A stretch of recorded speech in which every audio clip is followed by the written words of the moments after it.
What is going on, everybody? It's your boy Marcus Washington. You're on the mark where we talk everything Falcons football, man. And yeah, it's funny how we talked about moonwalking yesterday, and then this happens this morning. Falcons bench Desmond Ridder in favor of Heineke again. Now I woke up to this news, and I can't say I'm shocked because I'm not. I'm clearly not shocked. When you throw a pick like that, bruh, you that might be a career defining pick because it was so egregious. Arthur Smith is still trying to save his job because there's a slim to none chance that he makes the playoffs. And that's the only thing he had pretty much saving his job. You've basically got to win out and get major help in order to get into the playoffs, where you had control of your destiny in the Tampa game. You lost that one, and then you dropped the Carolina game, both divisional games. See, this is what happens when you're bullheaded. This is what happens right here. You put yourself behind the 8 ball, and then you're basically throwing Hail Marys, pun intended. But let's read this, man. And this is by D'Orlando Ledbetter. I'm gonna try and say it in his voice.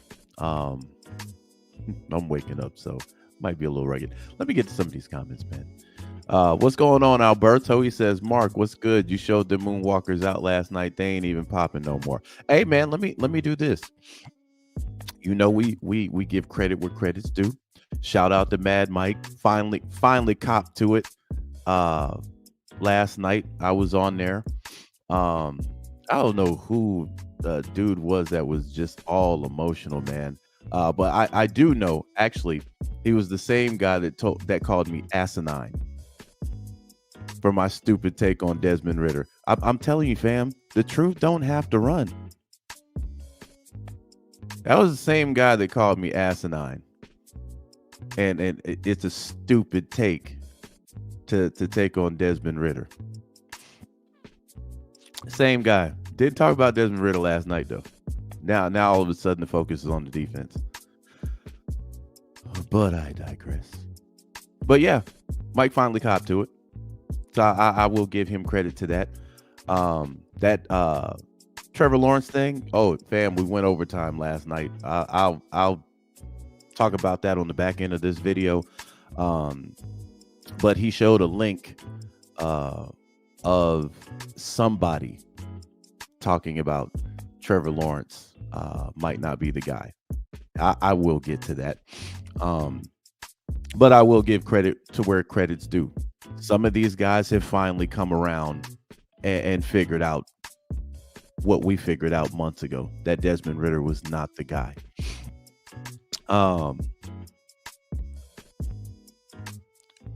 Posky the Great says, you're bench permanently, huh? Yeah.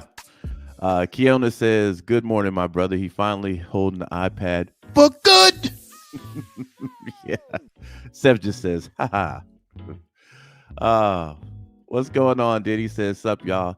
They think benching Ridder is going to steer us away from the main problem. Yeah. This is his last ditch effort, man. Christy says, bullheaded or improperly trained. Who wouldn't have a big head if the QB in the world was told by the head coach that he's our QB and he did not perform the entire preseason? What were the expectations? Well, he just had to be a competent quarterback. That's it. That's it. That's all he had to be to keep the job. A competent quarterback, and he wasn't.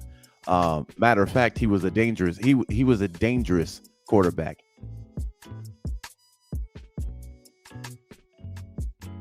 He was actually deadly for this team. 6 red zone turnovers, 3 picks, and 3 fumbles by him.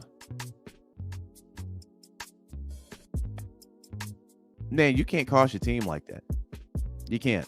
So the expectation was him being a competent quarterback, and he wasn't at all.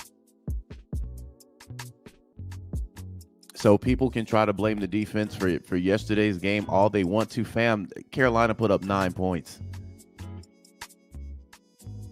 You got all these weapons on offense, and for 3 quarters, you did nothing. Absolutely nothing. And then turned the ball over twice. His pick and Bijan's fumble. But people will still try to blame this defense. I was told last night that that's what the defense gets paid to do. But then when I turned it around, I said, what does the offense get paid to do? Crickets.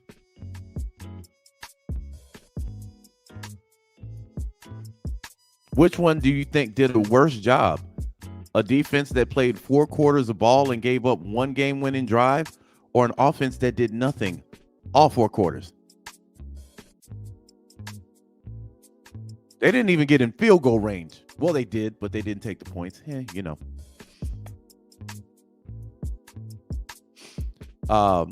Zay says, bro, we need a player on this team to start a podcast and tell us what's going on, bro. We need a player's perspective on this whole season.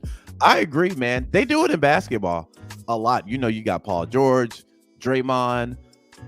Well, they do it. Kelsey does it. The Kelsey brothers do it. But yeah, we definitely need to know what's going on here. Because if anything, I think Desmond Ridder lost this locker room a long time ago. And what I mean by that is these players didn't have a lot invested in this quarterback. You know, people being critical of players cutting off routes, jogging. Fam, he can't get the ball to him. He can't see him. If I'm wide open and you throw to 3 defenders, I mean, come on. What kind of confidence is that?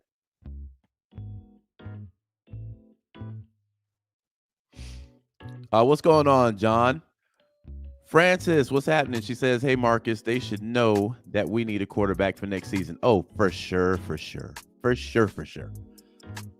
Gavin said pretty much if they keep Smith, they got to make a splash with a new quarterback to get fans excited. We ain't keeping Smith, bro. We ain't keeping Smith. We gonna get a new quarterback, but we ain't keeping Smith.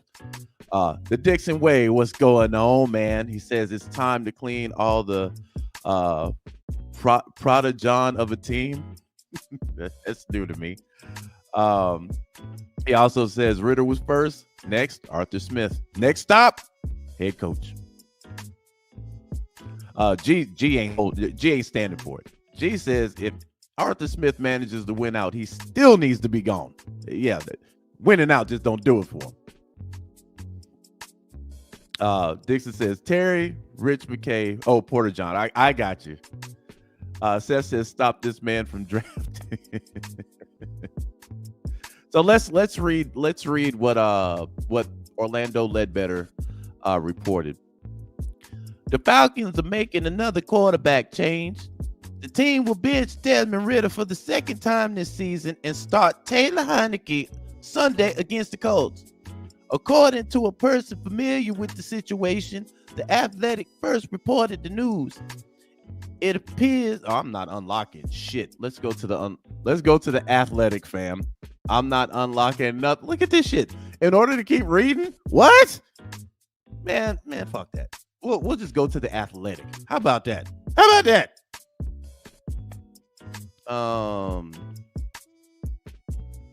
Here we go. I think I'm gonna pay for that shit. God damn it. All right.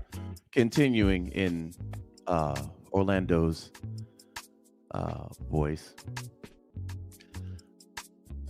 The decision comes on the heels of Ridder throwing a critical interception in the red zone last Sunday against Carolina that led to the Panthers' game-winning drive in a 9-7 contest that virtually ended Atlanta's chances of making the playoffs. God damn, that is a long sentence.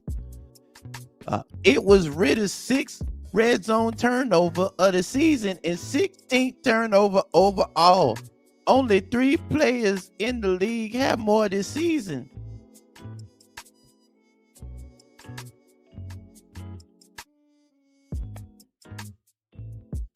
Now, y'all remember, just yesterday, fam, we came on here and talked about some of these guys moonwalking now.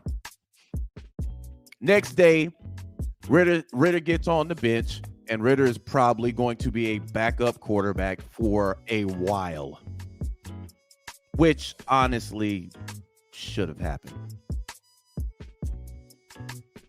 So,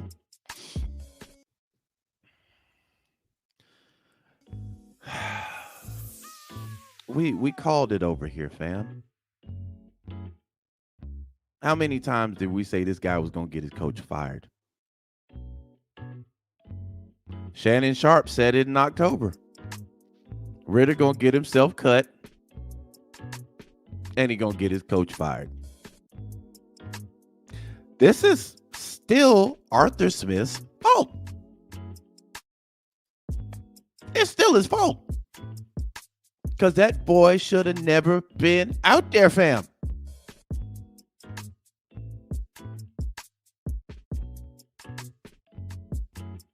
Look at some of these comments on X. Mike Bell, a 92-9. Ridder back to the bench, according to @Jeff Schultz ATL. Arthur Smith blew this. Last season was the time to find out what Ridder could do. He plays one series this preseason. We waste top picks that are totally misused. I'm so over this regime. Thanks for wasting a winnable year, says Mike Bell.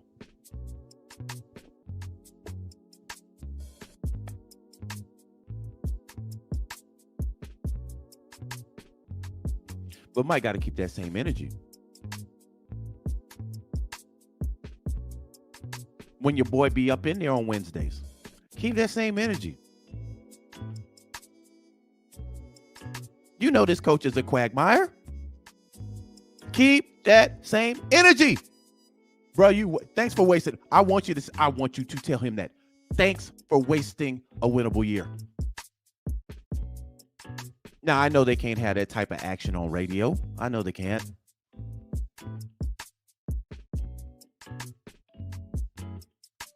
But let me go back to one line he says. He plays one series this preseason? Who been saying that, fam? Me, a couple of other guys been saying the same stuff.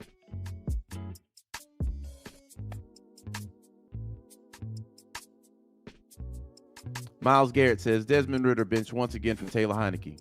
Hard to believe that might be the last time we see Ridder. I have to believe that might be the last time we see Ridder as a starter for the Falcons.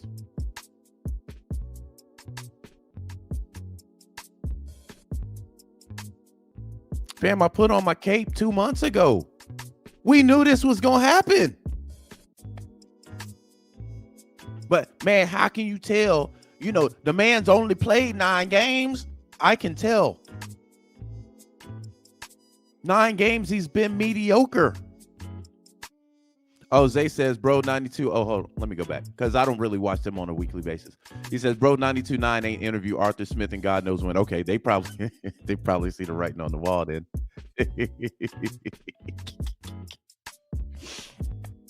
Dixon Way says, Arthur just scapegoated Ridder to save his job. He out of here. This is a last-ditch effort. He knows he can't win with Ridder anymore.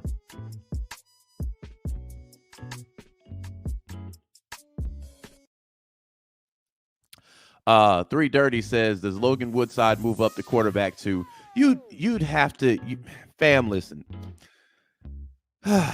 You'd have to assume for the last 3 games, yeah, because Desmond Ridder isn't going to see the field.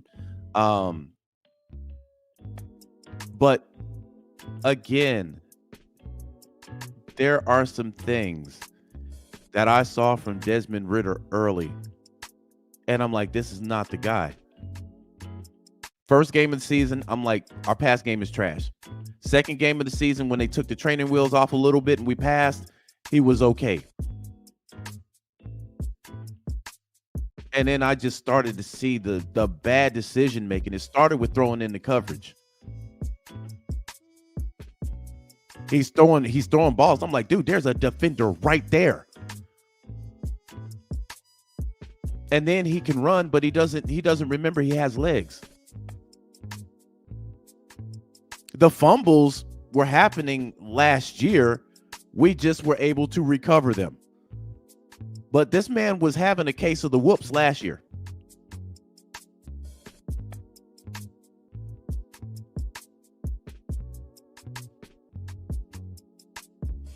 D. Lawton says, Ridder bench AFN looking dumber and dumber. Hey, at least we won't have any more Ridder is that guy talk. At least we won't have that no more. At least we won't have that no more. Christy says 4 quarterbacks in 3 years. Yeah. Matt Ryan by default. Let's take a trip down memory lane. Matt Ryan left by default because we were going after that boy out there in Cleveland, Deshaun Watson. Had him here, sitting on the couch, ready to sign the deal. And then Cleveland swoops in with a ridiculous $230 million fully guaranteed contract. Who ain't going to take that? I'm a diehard Falcon fan, and I'm taking that. At that time, we didn't have the capital, but honestly, we had common sense to go with that. So we said, nah, we can't foot the bill on that. We can't match it. So he went to Cleveland. A couple days later, Matt Ryan's feeling a way about that. But Matt Ryan knew he was on his way out, but he felt a way about it. Man, I gave y'all 13 years. Gave y'all all I had. Even though his last 3 seasons, we had a losing record. And our scoring wasn't that top-notch then either. So they said, okay, Matt, you know what? We're going to do you right. They brokered a deal for Matt Ryan to go to a contender. The year before, the Colts were 1 quarterback away from being a contender. So that's where they sent Matt Ryan for, I think, a 3rd-round pick. Matt Ryan gets there, subsequently gets benched not once but twice, and then gets cut, and then gets in the analyst booth. The same day we make this deal with Matt Ryan, we get Marcus Mariota. Marcus Mariota was and always was supposed to be a bench, not a bench, but a bridge quarterback. You had people campaigning for Mariota like they did for Ridder this year, knowing that he was going to be a bridge quarterback. Mariota, first handful of games, played well. Thursday night game, shit fell off the rails. We were in the same position. We were number 1 in the NFC South last year. And just could not get distance. Start wetting the bed. Week 13, when Mariota should have been benched way before that, they bring in Desmond Ridder. Desmond Ridder gives us 4 games last year, didn't turn over the ball. The one thing he's doing, I mean, at a rapid pace now. But the fumbles were there. The decision-making was like, yeah, okay, he's a rookie. We gave him that pass last year. Then OTAs, training camp, no quarterback competition. He's the guy. Arthur Blank says, we have full faith in Desmond Ridder being the quarterback. But you sign a guy to back him up for millions of dollars. A lot of money that Heineke got as an insurance policy. So the way Terry Fontenot was thinking, I'm going to get Heineke as an insurance policy. And Smith probably said, why are you going to pay him all this money? And Terry Fontenot said, I can tell you in one word, because if Ridder fails, we have a guy that's competent at least. And Arthur Smith said, that ain't one word. And Terry Fontenot looked him dead in his eyes and he said, it is if you bundle them.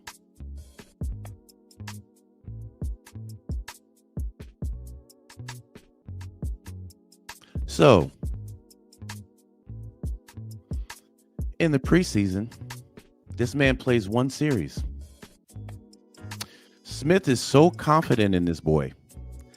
This boy played one series, and y'all know what happened in that series?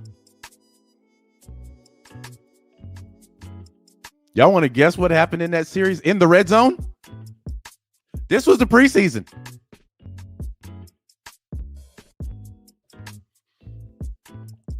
Man threw directly in coverage, gets picked. We get blessed though. But this was, if you go back and look at this guy's games, what's happening now was happening then. But we didn't think nothing about it because we went down the field. Didn't think nothing about it. It's preseason, man. And then they sat his ass right back down there on the bench.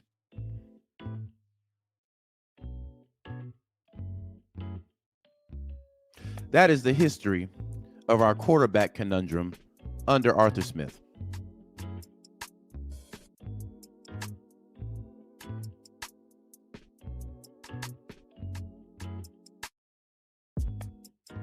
So, whose fault is it for his poor quarterback play? Well, of course his. All the red zone situations, you can't throw a pick. Get rid of the ball. Two of these picks he threw directly at defenders. Directly at defenders, fam. This man has a fumble going into the end zone.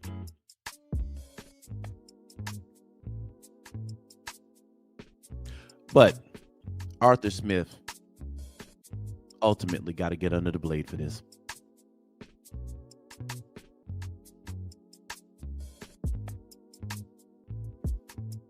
Should have never been starting.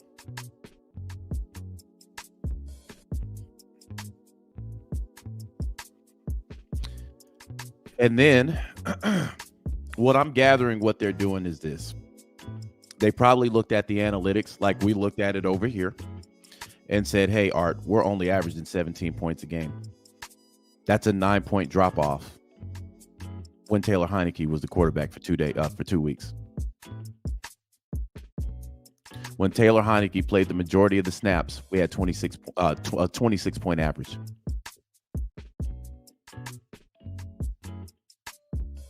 Lost both of the games. But when Desmond Ridder was benched, that first game, we had 3 points.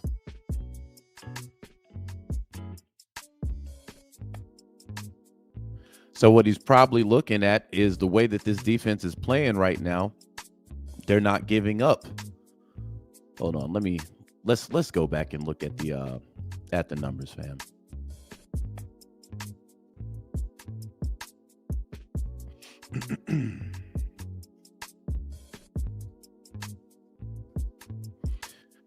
So, in your last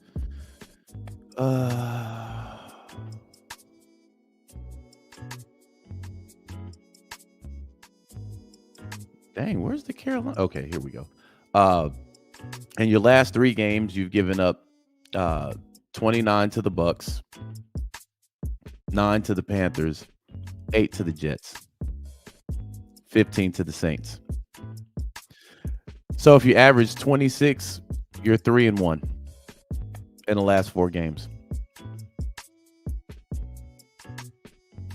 which is what we averaged in losses under Taylor Heineke.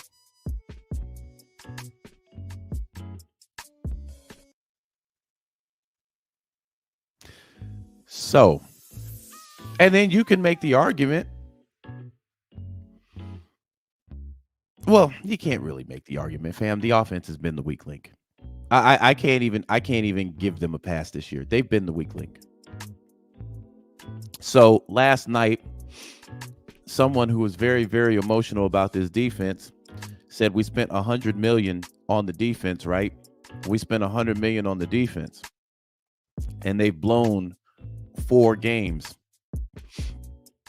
When I asked him what the offense did in these 4 games, again, it's not the offense's fault, it's the defense. You get paid to do a job. Well, what does the offense get paid to do? Also, I asked, what rank is our defense this year? They spent 100 plus million on defense, but what are they ranked this year? How many sacks they got this year?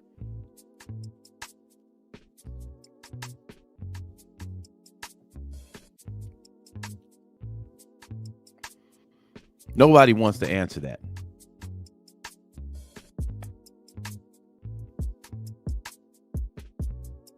This is, and mind you, they're playing without guys on the defensive side of the ball, guys that went out.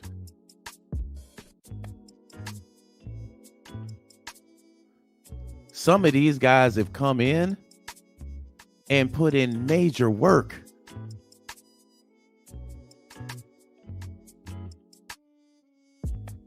But a valid point was made by Mike. Again, I give guys credit.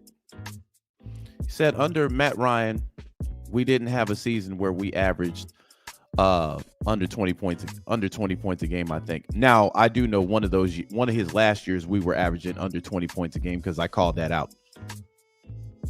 But if you round out his whole entire body of work. But here's the thing. He had 1 or 2 seasons where he had a good defense. 2017, for sure, he had a top 10 defense, but the scoring dropped. Shanahan had moved on to San Francisco, and we immediately hired Steve Sarkisian. I don't know who the fuck thought that was a good idea. But yeah, our offense fell off a cliff.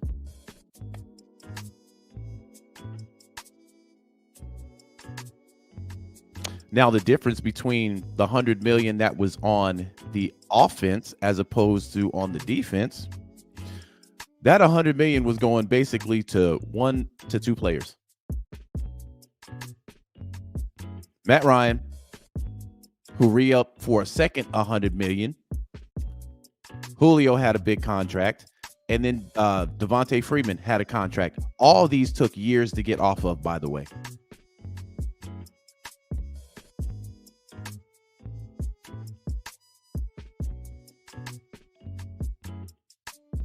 So what I gathered was when $100 plus million was put on the offense, it was the defense's fault. Now, when $100 plus million is put on the defense, it's still the defense's fault. Fam, you can't blame a top 10 defense. I'm sorry. You can't, especially with where this defense was last year. And the defense kind of got a little better at the end of the year.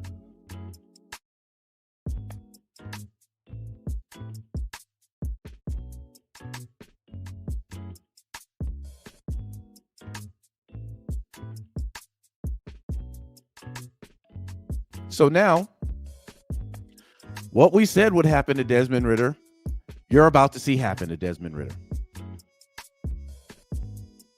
Now, some people have campaigned and made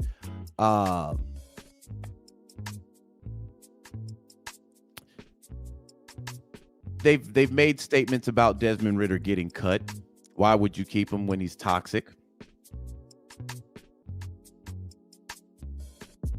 I was asked about this, and I said, well, they're either going to demote him down to third string or they're going to cut him.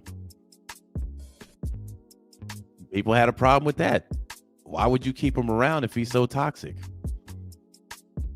Well, according to y'all, he's a rookie. Y'all giving up. Y'all love Desmond Ridder that much, and y'all giving up on him so quick? Huh?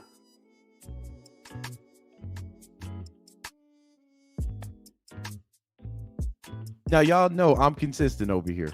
I ain't never called for Desmond Ridder to be cut. I've always said he needs to be benched because he's not ready. What do you do with a kid that's not ready? You put him on the bench. You get some seasoning up under him. Now, if the Falcons decide to cut him, he'll be going into his 3rd year of a 4-year deal.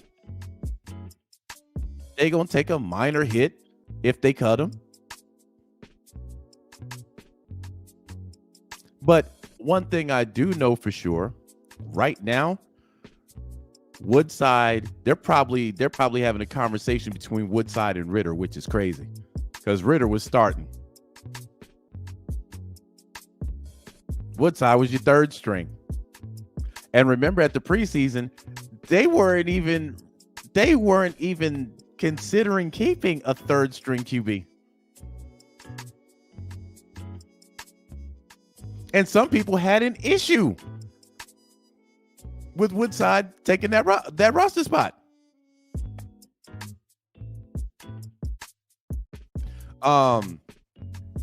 Let me Alberto said, Mark, if you answered K-Styles' question about who to bring to replace Arthur, anybody you pick, they would trash it. Yeah, well, we showed that yesterday. When I thought about Kirk Cousins. Y'all saw the video from yesterday? I knew to sidestep that question. But honestly, y'all haven't heard me over here really talking about, man, we should get Jim. We should get Harbaugh. Man, you know what? I'm telling you, if Bill Belichick become available, man, we got to go get him. We got to do. I've actually said the opposite. The Chargers are probably the better fit for Bill Belichick. So to answer that type of question, you're basically playing fantasy at that point.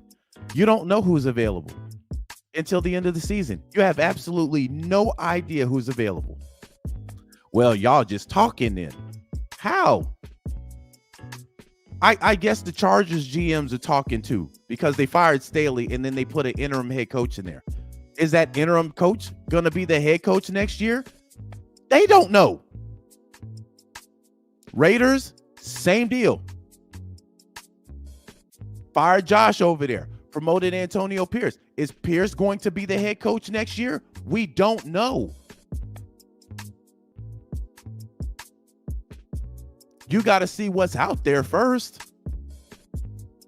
But yeah, I knew that, man, if I would have said Belichick, oh man, you see, this is what we talking about. It's a lose-lose. It's a lose-lose answer. It's a disingenuous question.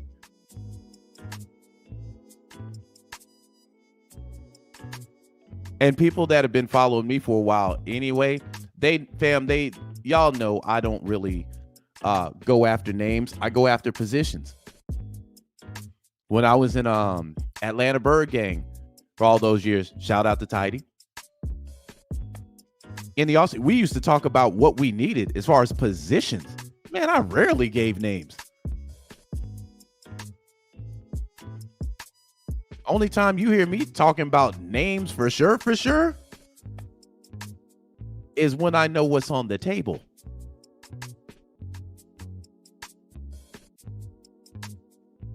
So, again, it's funny. They said they had all the videos, and I'm like, I got them too. Like, I got them loaded up on my other screen right now. But anyway, man, people are gonna have a difference of opinion. That's just what it is. But back to Desmond Ridder. So, what's next for the kid? Well, here's what I actually honestly see.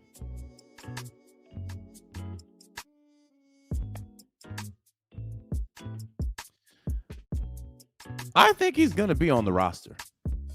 He's still under contract, still under his rookie deal. I think he's going to be on the roster until training camp. And then determining how he looks in training camp, I think he's either going to be the third string or he's going to get cut. That's what I think is going to happen. He's going to have to prove his worth next offseason. Well, this offseason coming up in training camps. He's going to have to prove it. See, he didn't have to do that last year. They gave this boy the keys to the Ferrari with no quarterback competition. This man is going to be competing for the third string next year. And if he hasn't made any drastic changes, they're gonna cut. I mean, his trade value now it's almost worthless. It is almost nobody's gonna take a flyer out on this kid, man. Not in a trade, no.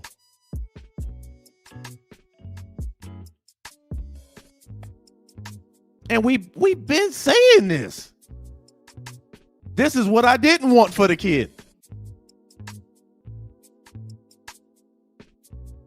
When he got benched,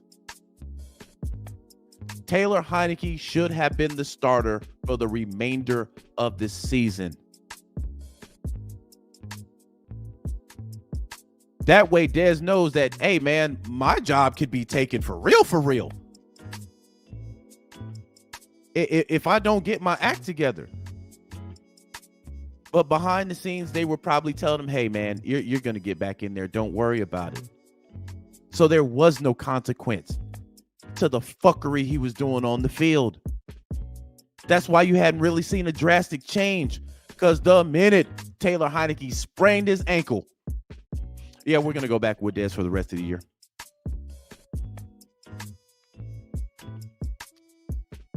Not knowing if Heinicke could really go after the bye.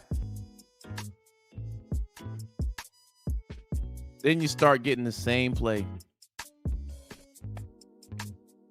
Right now, Desmond Ridder has a case of the whoops. And the only way you can cure the whoops is if you're off the field for a little bit. Smart Ride says you got a better chance of trading an STD than Ridder.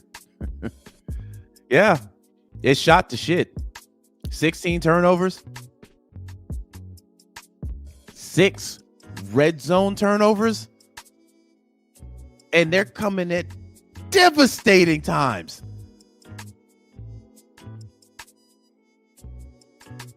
Could have easily had another pick in Sunday's game when he threw it to Bijan. And dude jumped the route. That could have been a pick 6. His awareness right now, fam, is trash. His vision is trash. And one of the most important things, one of the biggest weapons that he has, the boy don't even use it. He can run. He don't even use his legs. Fuck using his brain. He don't even use his legs. That's an instinctual thing. So he needs a lot of work, fam. This is the type of quarterback you draft and you sit on for about 2 years. I mean, no play. You sit on this guy for about 2 years. And what I think is about and I hate it for the kid, man. He's got a small window to get better before training camp starts.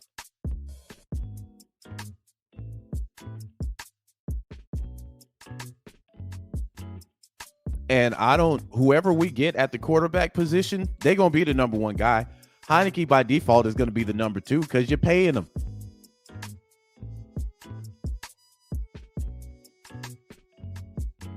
So he's competing for 3rd. Better yet, the man's competing for a roster spot in training camp. That's where I see this going. But we saw this coming months ago.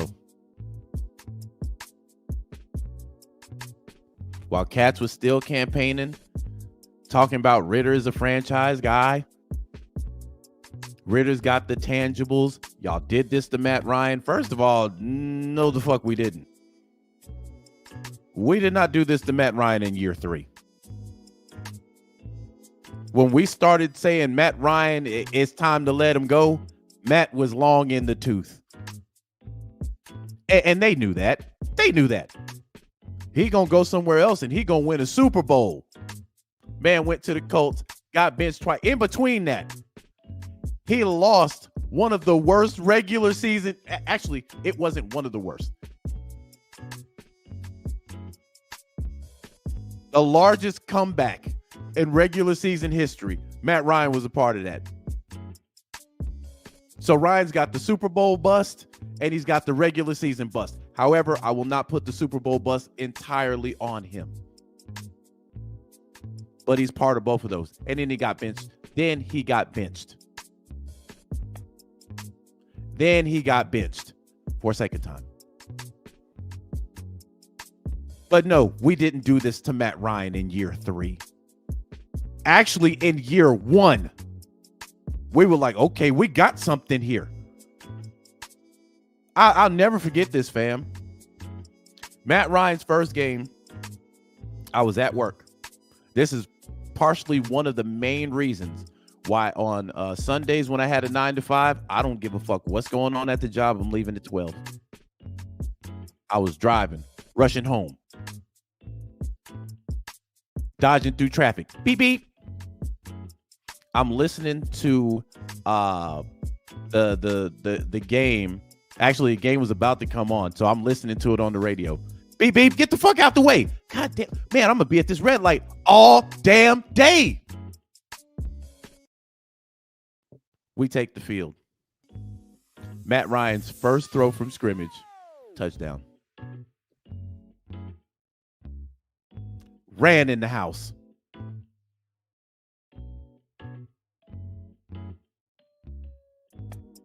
So no, we wasn't giving Matt Ryan this work as a rookie. Stop it.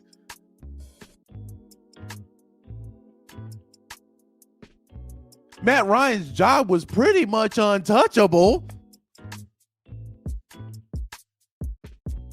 From like, what, we drafted him in 2008? All the way up to like 2017, bruh.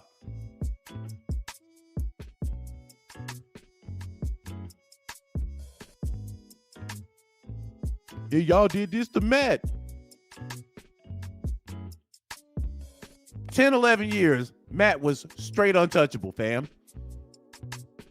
Matt made boneheaded plays throughout that 10-year run, too.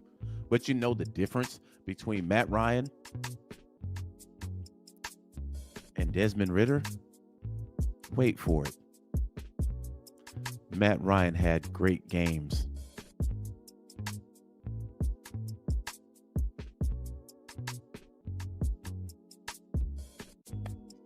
The Julio Jones 300-yard game against Carolina.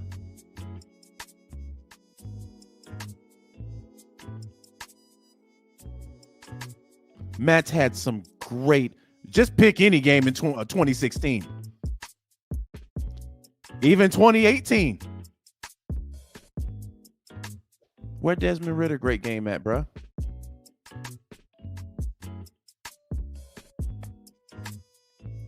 Kenny, what's going on? Kenny says, I'm not a thespian, but can it be a case of he's listening to coach said to him, do not freestyle, follow the play, and that's confusing the kid because he has no say-so in making his dumb decisions worse? Man, at the end of the day, Smith got to get under this. This is all Smith's fault. If Smith is hog-tying his players, that's a bad thing. Because he can run. He can clearly run. When he threw the pick, he could have ran out of bounds. I don't think it's Smith's telling him not to do some of this stuff. Because look at where he was when he threw that pick. Bruh, he was practically out of bounds. And then threw it against his body. And then after the game was talking about he was trying to make a play. To who? Bro, you can't coach that. You can't coach that. That ain't the way that was drawn up or anything. Bro, just run out of bounds. Just run the fuck out of bounds.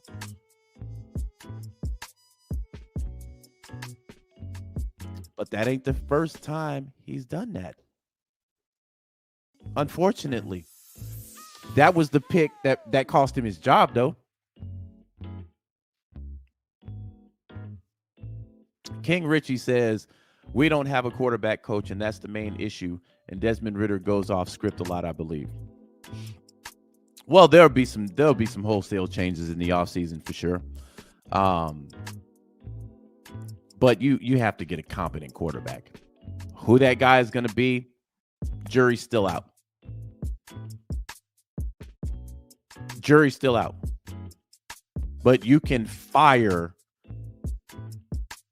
coaches before you figure out who your next coach is. I just found that so weird last night. Like, dude, franchises do this all the time. Why do fans have to have a set in stone replacement before we get rid of the other guys? GMs do this all the time. When they fire Arthur Smith, they're not going to insert a coach immediately. They're going to interview because they don't fucking know who their coach is going to be. Like, come on, guy.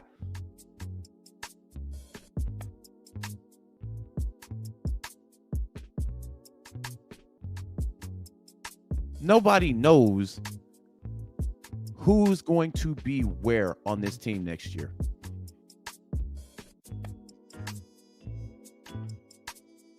If we did, people would be hitting it out the park when it comes to the draft.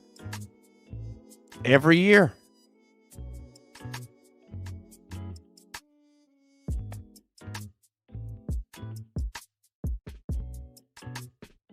But do Falcons fans get it wrong in the draft every single year?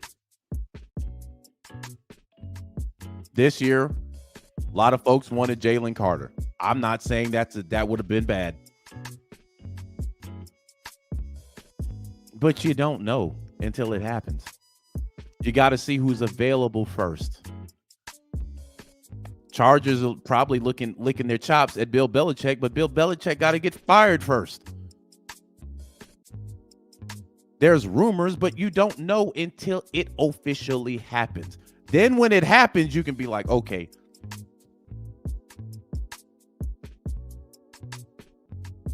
You got some OCs that might be interviewing for some head coaching jobs. Dan Quinn might have an opportunity at another head coaching job. But we don't know because right now he's still the defensive coordinator of the Dallas Cowboys. Like, you don't know. But I do know that Smith getting up out of here. Him benching Ridder is proof positive of the writing on the wall. This man is throwing a Hail Mary to try to win the last 3 games and wish for some luck so we can limp into the playoffs. That's the only thing that's going to save his job.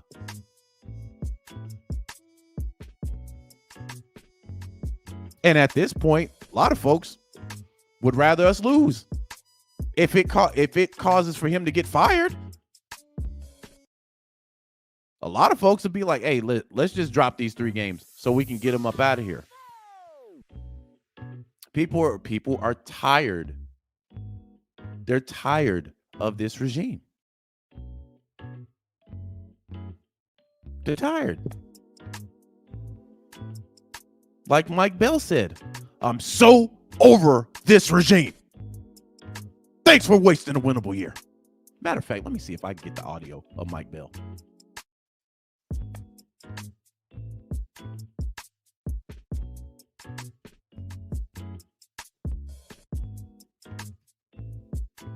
Let me see if I can get it. Oh, that is not the same Mike Bell I'm looking at. This is like a classic. Hi, I'm Mike from the bottom tip of Africa. God damn, bro. Okay, I got you. All right, let me filter this and see what he said the last 24 hours. Okay. I know Mike Bell's. It's what, Tuesday? Yeah, I know Mike Bell's talked about this.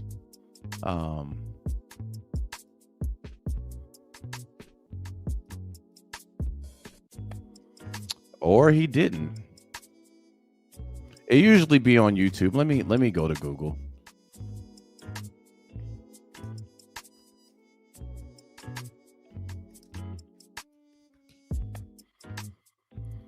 All right.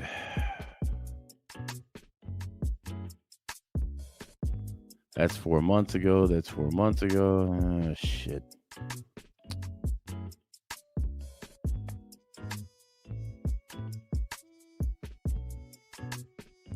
And a lot of these guys have been, advocates for Desmond Ridder.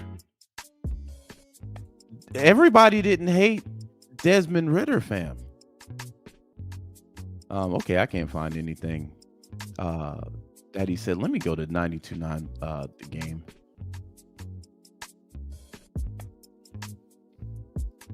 Some guys have been riding Desmond Ridder's coattails and giving, hey man, he's a rookie. These are growing pains. Now guys are like, he got to get the fuck up out of here. That pick devastated a lot. I mean, a lot of Desmond Ridder fans. It devastated. You saw guys basically that were Ridder fans short circuit, fam. I listened to it all yesterday. They short circuited. And these were Desmond Ridder guys. Okay, for their YouTube channel hasn't updated anything. So okay, that's fine. Let me do it this way.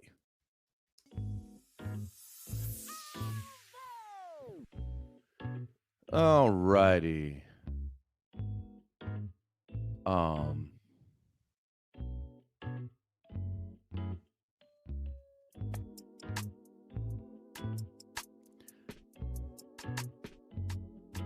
Now we're gonna take a look at some.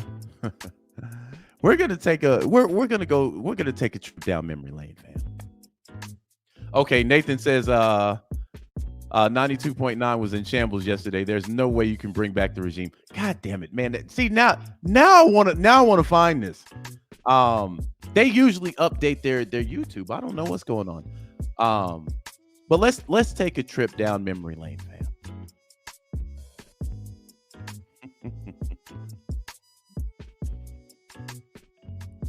All right. So here we are on YouTube. Y'all remember this play right here. Play clock and one again. Just barely gets it off. Ridder chucks it. Intercepted. Picked off. Look at what the score is. Look at what the score is. Look at how much time is left on the clock.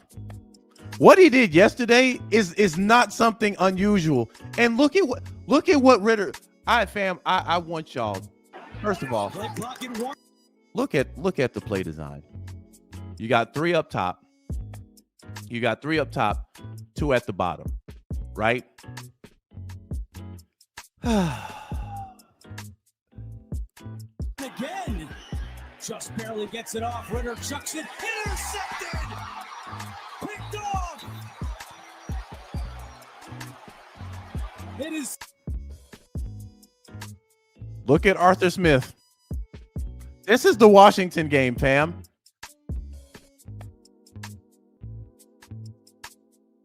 You're seeing, fam, again, this is all on Arthur Smith. This guy gets that. Both him and Ridder get down to the red zone and malfunction. But that ball wasn't even catchable. For us. St. Juice with his first career interception and a brutal. Look at everybody in the back. Mac Hollins looks high. Mac Hollins like, man, after the game, man, I'm going to walk barefoot in the woods and I'm going to smoke me a doobie, bro. I'm going to smoke me a doobie. Arthur Smith's like, yep, this is my last year. Buddy over here looking at, hey, man, the minute we get back to the locker room, bro, you're going to catch this fade. I mean, fam, it's decision by Desmond Ridder. And he just trots back to the fucking, like, there's no emotion. There's no emotion. Y'all remember that shit? That was a meme, fam. What was so bad is that was one of 2 memes this year. One of 2 from Arthur Smith, bruh. But just look at the reaction. This was everybody that was a Falcons fan when we saw this man throw this pick. I want y'all to see how some of these guys look. They're just disappointed. Mac Hollins is in fucking disbelief. I mean, he's letting his team down. But look at Art.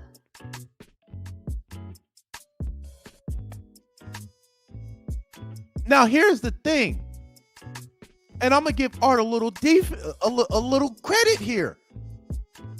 Bro, you can't throw that ball. You just can't throw in this position. It's 24-16. With 5:11 left on the clock. But look at how it played out. Tyler Algier in shock. In shock. They worked so hard to get down there. Only for this guy to throw a pick in the end zone. Now, if you watch it again, just barely gets it off. Ridder chucks it, intercepted. I want to show y'all something here. Look at the middle of the screen. Just barely gets it off. Ridder chucks it, intercepted. I can't see it real quick.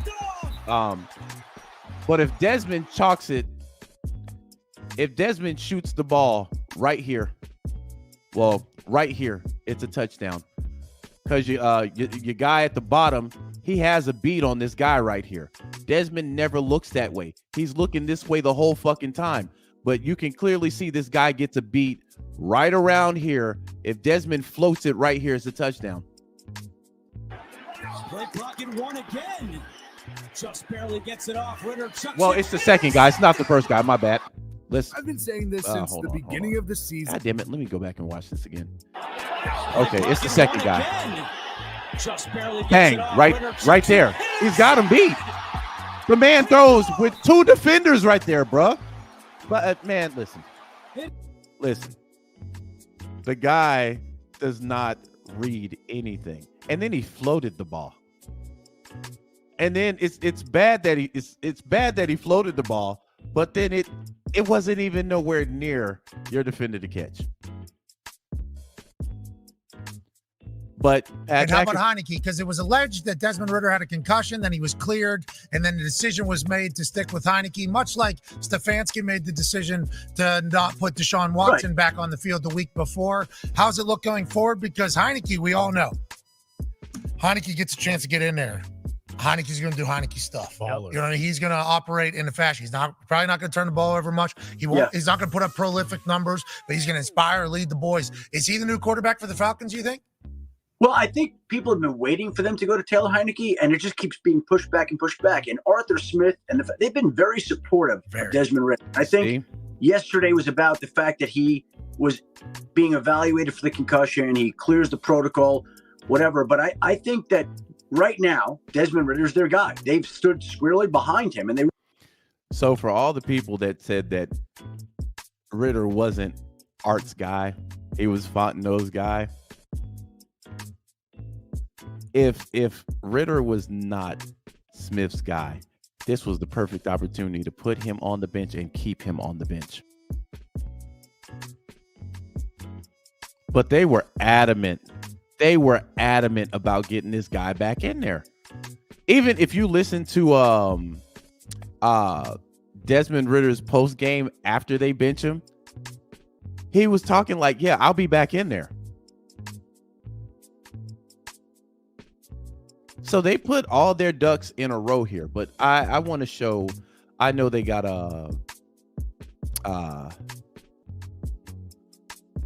hold on. Arthur Smith trade for Mike Tomlin, collapsing. Man, let's go look at Desmond Ridder's season. I know somebody's got the highlights on here.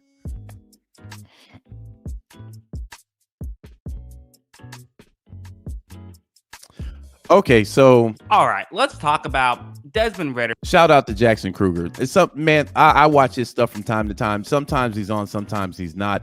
He's talked about Desmond Ridder's played good 95% of his snaps, which I'm disagreeing with that entirely. But his breakdown was pretty good. So shout out to Jackson Kruger on this. Who, I kind of made a video. Now we're not going to do the whole 8 minutes, but we're just going to look at some of the video last week saying that, and kind of how I feel about Desmond Ridder all year has been, he's actually done a pretty good job at running the Falcons offense, like on a per play basis, kind of like 90 to 95% of plays. He's actually doing a pretty good job. It's just like the other plays, he's usually doing a awful job. He'll turn the ball over. He'll make, game-changing mistakes, and that's usually what's costing the Falcons. This game, it was just bad. I mean, that's just how I view it. I mean, there were the potential game-changing mistakes, stuff like this, where the concept itself is actually relatively simple. The way it works is it's going to be zone coverage. You have, one receiver running deep down the field. The over the middle route is typically. Now, look at the defense. You got 4 guys right here, which is just your base. And you got 7 hanging around right there. They're giving a little loose coverage at the top.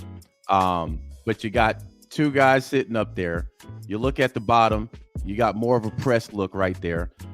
So when they run the play, you want to throw to, but if none of that gets open, you do have a check down to Bijan Robinson towards the bottom of the screen, towards the offense's right on this 3rd down and 11. So again, 3rd down and 11. The check down's probably not going to do much, but better to punt the ball from the 40-yard line than from the 33. So, it's an option. So you're going to see that Desmond Ridder takes the snap. He looks down the field, doesn't love what he sees. And to be honest, this is kind of when issues can arise. When you can get situations like what, Carolina has here, getting rid of the first option, forcing Ridder to have to make decisions. This is where you're happy if you're a defensive team. Because Bijan Robinson, you can see he's not really open. Brian Burns is getting ready to jump that route if Ridder wants to throw it to him. But now I want to show something. So you got one of your linemen right here blocking nobody. You got this situation going right here. Now, if 40 comes up, blocks him, you have a whole lane right here.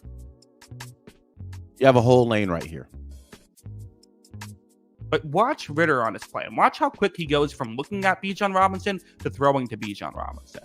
I mean, as you see. Now, I just want y'all to pay attention. Fuck the throw. Look at this lane right here. Look at this fucking lane right here. Desmond's got legs. This guy's being double teamed right here. This guy isn't getting to him. You got damn near triple team right here. If Desmond just moves up, slides in, runs, you got this one guy to worry about. At bare minimum, you're about to pick up 7 yards. But this is what Dez does.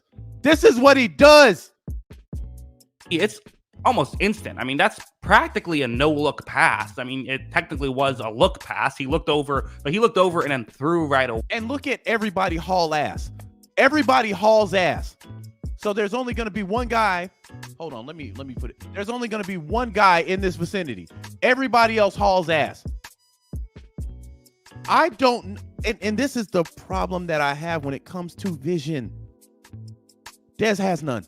Because even throwing this ball, fam, man ain't even checking if it's open.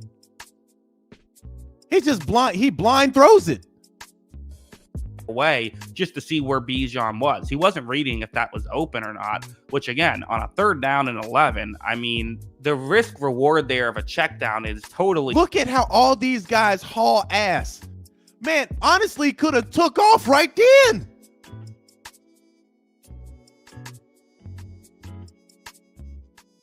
And you know the sad part about it?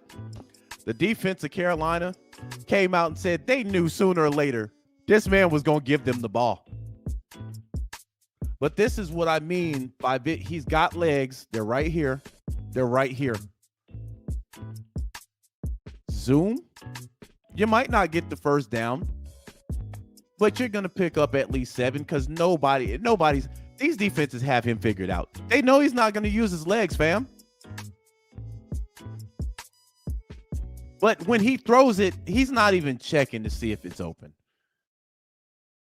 He's not even checking. Not worth the potential. Look how quick look, the minute he turns his head. The minute this guy turns his head, he throws it. Not checking. He doesn't use his eyes, so he's not using his peripheral. He just turns and throws it. That could have been a pick 6 by Brian Burns. Ridder got away with one. Again, a tough play by Brian Burns. I'm not saying he should have gotten the pick 6 or anything like that. And maybe it wouldn't have been a pick 6, maybe just some yards. But again, the way this game went, if you gave Carolina 7 points, you wouldn't have even had a chance late in the game, let alone only coming down to a final field goal. That's wild. And also stuff like this. And listen, I should mention, conditions were awful in this game. And these are two offenses that kind of struggle anyway. They don't need added hurdles. They don't. At the same time, though, tough conditions. Look at your defense. Everybody's playing close. Pam, I said this early on in the season. These teams are playing for Desmond Ridder to throw the ball because they know eventually he's going to throw it to him. That obviously played a factor, but one thing that was surprising is how little confidence they have in Ridder at this point. Maybe surprising isn't even the right word. It actually kind of makes sense, but I mean, it's telling is the word. It's very telling how they do not put the ball in Ridder's hands. 3rd down and 9 here. They're just going to run a halfback screen. As you see, I mean, Ridder runs this play, and not only is this, the Falcons not trusting Ridder. Now, this play was good because I think this play threw it in the dirt.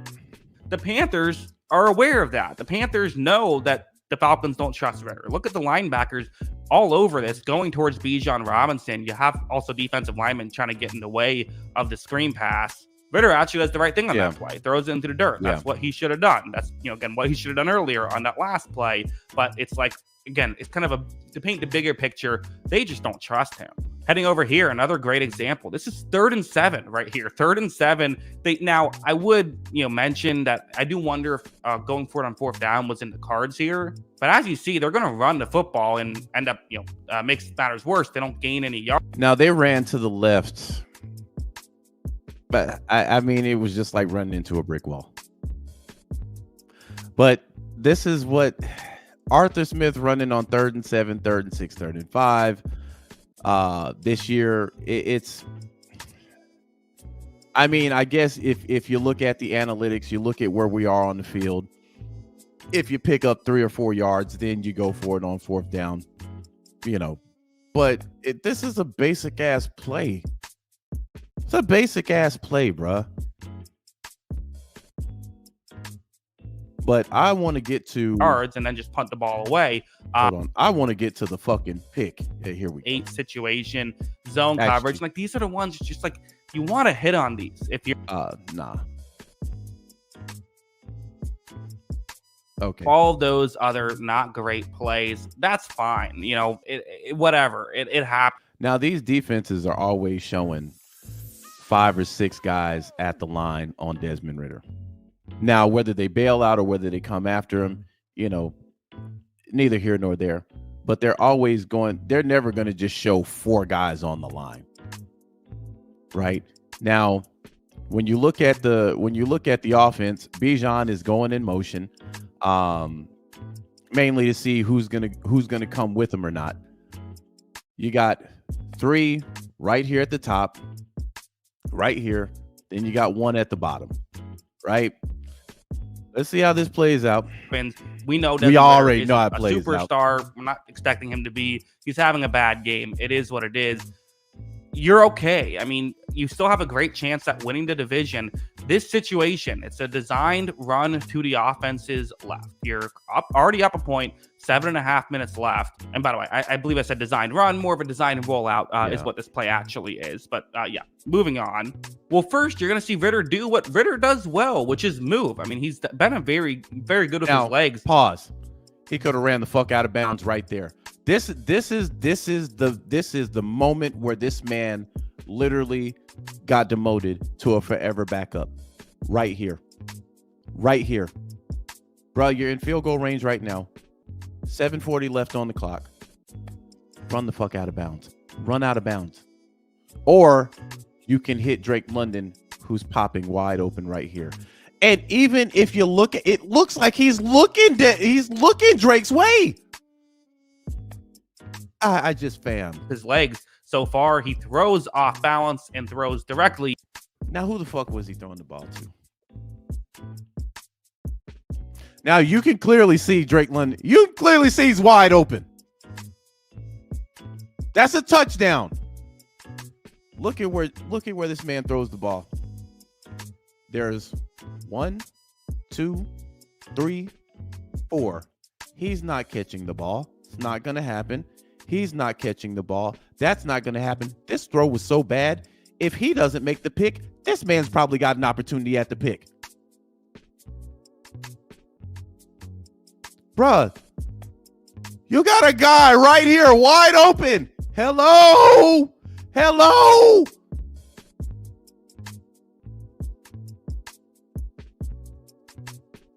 And this man, fam, this will get anybody fired from the league. Now, you're going to have a guy come down this way. He's going to get a chip. Moving on. Well, first, you're going to see Ridder do what Ridder does well, which is move. I mean, he chips his own guy. So when you see right here, he's getting chipped by his own guy, right?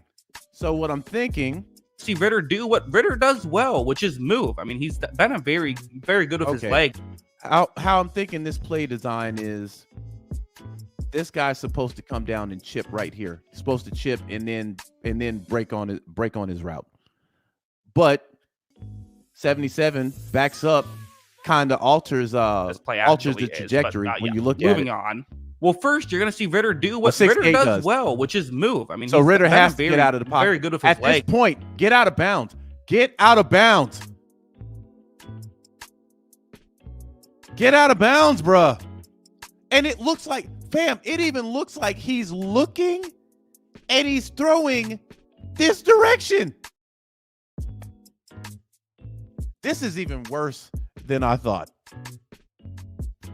Because if you look at where his arm is, where his head is, it looks like it's up here. It doesn't look like it's down here at all. But look at what happens. So far, he throws off balance and throws directly to a Carolina player. My guy, hold on. I this is worse than I thought. Is, but yeah. Moving on. Well, first, you're going to see Ridder do what. Okay, so 68 right there, moves back. What I'm thinking is he was supposed to come down, chip right here, and then break open down here. So you have another option right here. But the fact that they bumped into each other, it knocked this route off, and it allows 88 to have a free run at him.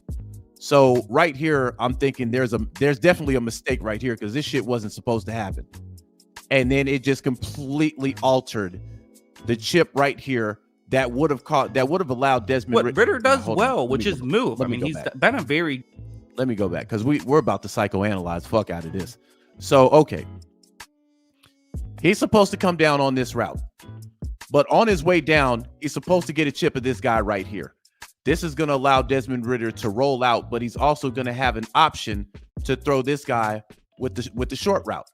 But you're also going to have Drake London sitting right here. This completely fucked up that route right there. So it allows him to come in. Des still gets away from him, but this is what I mean. Even when plays break down like this, you still can't make that. You still can't make that throw. You still can't do it. Just get out of bounds. So at the top, yeah, there was clearly a mistake up here. Of a design and rollout is what this play actually is. But yeah, moving on. Well, first you're going to see Ridder do. So bang. He's supposed to be down here right now on 98. He's supposed to be down right here. And then look at the play design, man. Bijan, it's almost like Bijan has to get out of the fucking way too. So what the fuck is this anyway? So that's what I'm looking at. He's supposed to be down here. He's supposed to get a chip to knock this guy off, and he's supposed to continue going down this way. Right? If he gets this chip, Ridder's going to come around. He's going to have a short route right here. But then again, he's probably going to have some time to accurately throw this ball. So this probably would have been a touchdown had this not happened. But it happened. Right? So we see it play out. 98 has a clear shot on him. Now you see where he kind of comes out, right? Now he's not going to get anything because you got your guy right here eyeballing it the whole fucking way. So if you throw it to him, you're not going to get any yards. You're probably going to get picked off because he is in motion. Well, which is move. I mean, so he beats the guy. You see what I mean? Now he's out of position because he's supposed to be past the line of scrimmage. He's out of position and he's being checked right here. So this is out of the question. If you throw it here, it's at a loss of yards, right? I mean, he's been a very. Now you see what I mean? He's blocked up right here. He has nothing. This was supposed to be a route, but now he's turned into a blocker because the whole play's busted at this point. Look at how much space Ridder has right here. To be completely honest, Ridder could have stopped right here and just shot the ball. If he sees, and look, his whole time, he's not looking down here. It looks like he's looking up this way. It looks like he's looking up this way the whole time. Now, this guy, he's completely out of the play. This guy shouldn't even come close to chasing you down. This guy's getting blocked. Very good with it. Now, at this point, get out of bounds. You're right there. Get out of bounds. Yeah, Zay, I agree with that. He blocked because he thought he was going to run. He was completely out of catching the ball. It would have been a loss of yards. But if you look at this is where you get out of bounds. He's about to make his career-defining play right here when he could have just stepped out. You're already in field goal range. It's 7:40 left on the clock. Live to see another down. But instead, Ridder says, his legs. Nope. He's throwing off balance first off. Oh, Jesus. The man's in the air when he throws the ball. So far, he throws it right to the defender, bro. He throws it right to the defender. And that, my friend, is how Desmond Ridder became a professional backup in the NFL.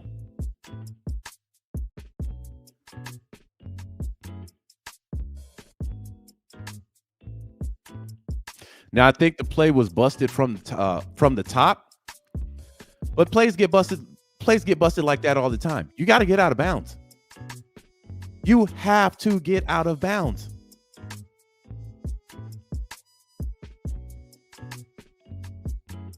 You can't make a busted play worse. And Dez has done this on multiple occasions in the red zone. Y'all remember the pick from 2 weeks ago with Tampa Bay? Same damn near no look pass. And he cost his team with that also. You know, but the puzzling thing about Desmond Ridder is for every 10 plays, he has that one fantastic throw. And to me, 1 out of 10 is still bad.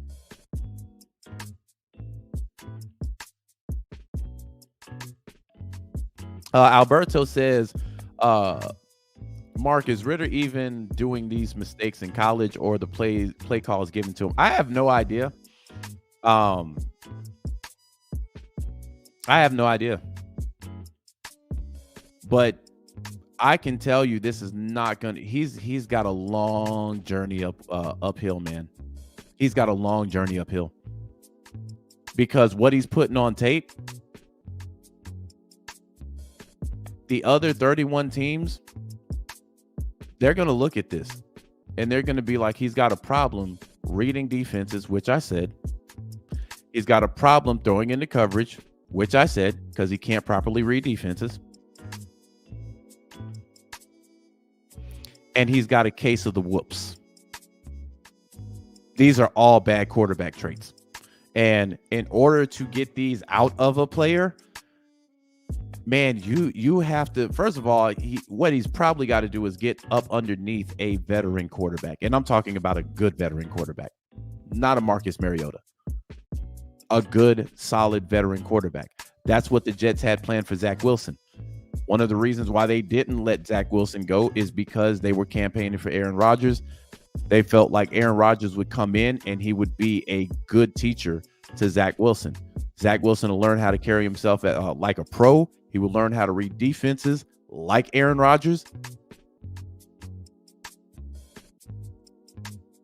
And then Aaron Rodgers comes in, first 4 or 5 plays of the game, boom, out. Now you're inserting Zach Wilson back in. Zach Wilson hasn't had enough time to be under the tutelage of Aaron Rodgers.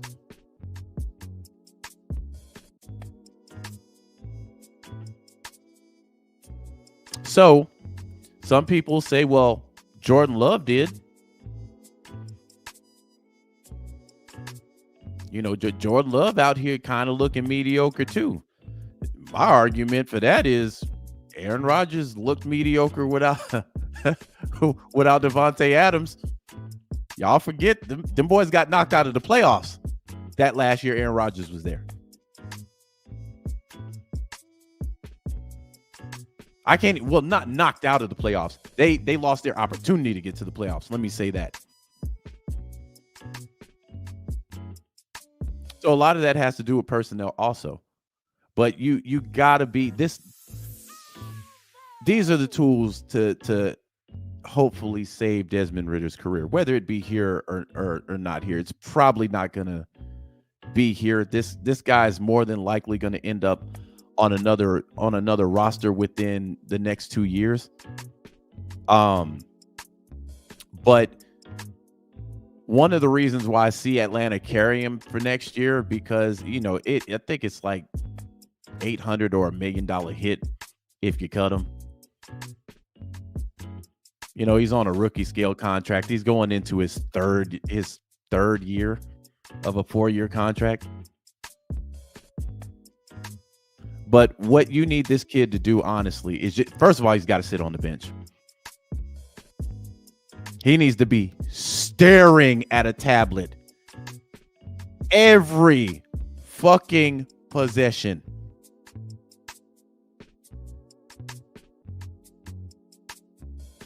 But he definitely has to put in some work in the offseason to even make the team. But that's what I would say, keep your head up and get better, man. Learn to listen to your mind before and during the play, not after it's over. If it ain't there, throw it out of bounds, get out of bounds. One thing that you see about the greats, and I know, turnovers have become an issue when people talk about, Brett Favre, like say Brett Favre, for instance. Brett Favre has the most interceptions in NFL history. The thing is, Brett Favre was great. Along with those interceptions, Brett Favre has some some Hall of Fame type games. That comes with the territory.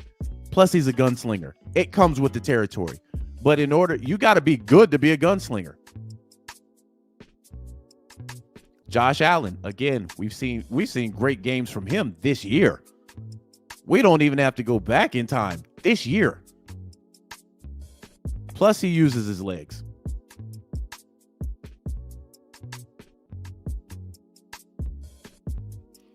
If you're going to be a turnover machine, boy, you better score more than you turn over the ball. If we were averaging 28, 29, 30 points a game, and this was happening, he might be able to get away with it. He might be able to get away with this stuff, fam. But when you're averaging 17 points a game, nah. One of the main keys to a good quarterback is holding on to the ball. Not turning it over in crucial situations. A pick in the first quarter isn't looked at like a pick in the fourth with 2 minutes left to go on the clock. Found that out last night with Jalen Hurts. Jalen Hurts threw a pick in the end zone, but it was a bomb. So essentially it was like a punt. And then on the last play of the game, he threw a pick. I think it was going to AJ Brown. That was, first of all, that was an incredible interception, bro. That was an incredible interception. But it ended the game.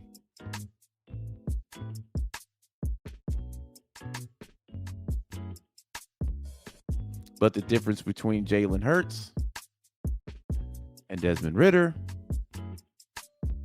is results. What's going on, Raymond?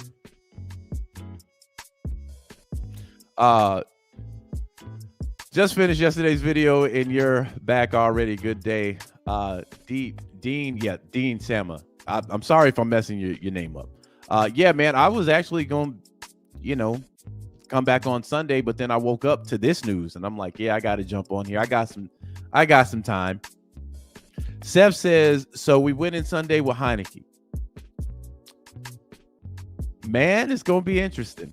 Listen, I expect this offense to be more fluid. Because y'all know I had my conspiracy theory hat on in that last game Heineke played. I'm not confirming if it's true or false. It's just my conspiracy theory. But one thing I can guarantee you, that I can guarantee you with an absolute fact, Taylor Heineke is going to throw the ball 10 yards in the first quarter. I can guarantee you that. Now, do we win or lose? I don't know. Taylor Heineke lost the 2 games that he started. So I don't know. I expect this offense to be fluid, man. And like I said, when Ridder got benched, Heineke gives you the better chance of winning. I didn't come off that.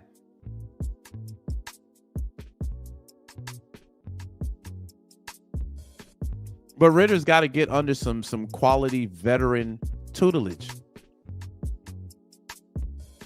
Now, some people have threw Matt Ryan's name in the ring.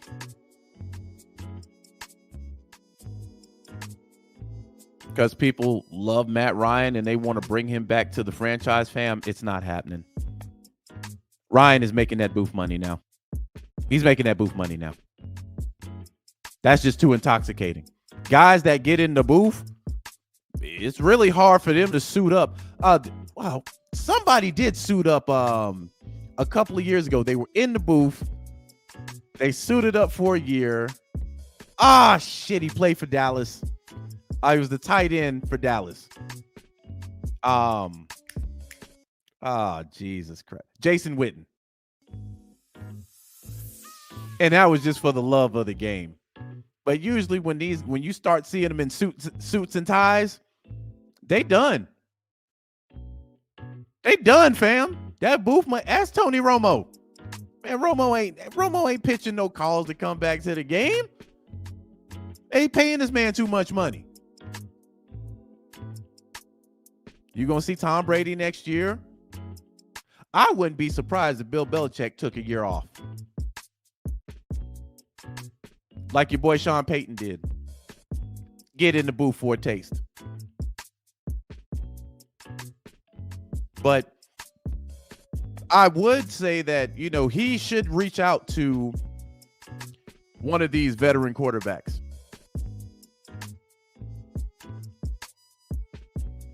Eldrick says, watched Uncle Steve last night, and he said Ridder let us know who he was in the preseason when he threw the pick in the red zone. Also, he had fumbling issues dating back to last season. Yep, Steve, absolutely right. Absolutely right, fam. Absolutely right. You know, hindsight is always 20/20 for these Ridder fans. But Steve, absolutely right. These Ridder fans, once they come out of this fog, they'll go back and look at that again.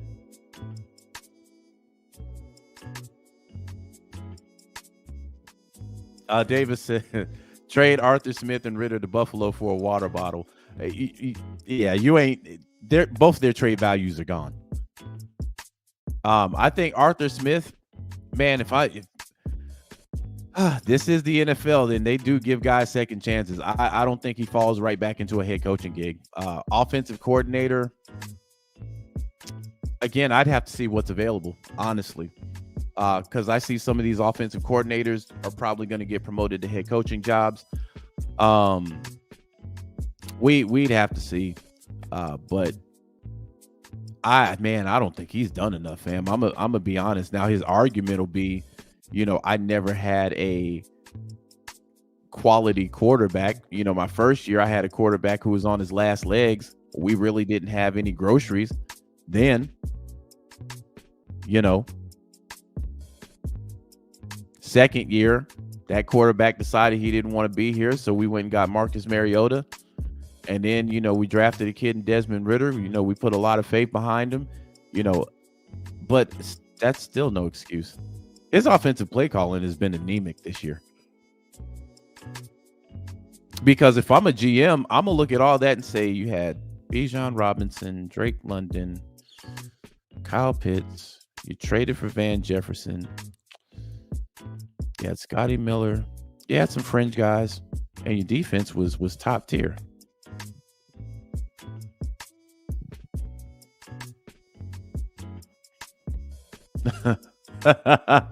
Nah, Arthur will either be on McAfee by late January or have an office at FedEx corporate in Memphis. Listen, I'll say this, man. Art does have a good personality.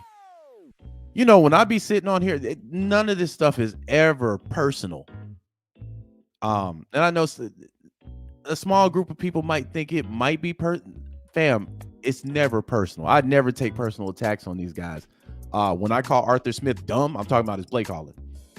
But I think Arthur Smith has a good personality. You know, I honestly believe Art could do a podcast. Art could be on McAfee. I don't think this year. I think he needs to take about a year or two off, or get some good credit back to his name.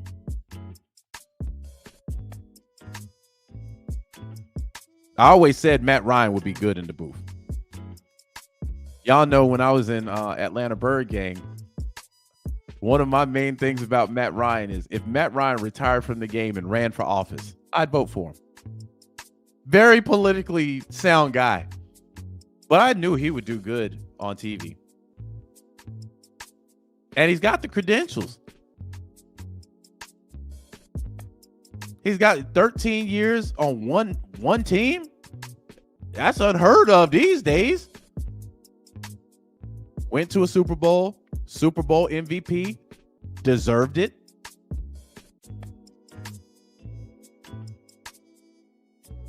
One of the Falcons' best players in history, deserved it.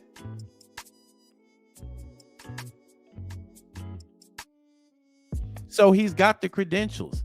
You know, this isn't even Falcon related, fam, but Cam Newton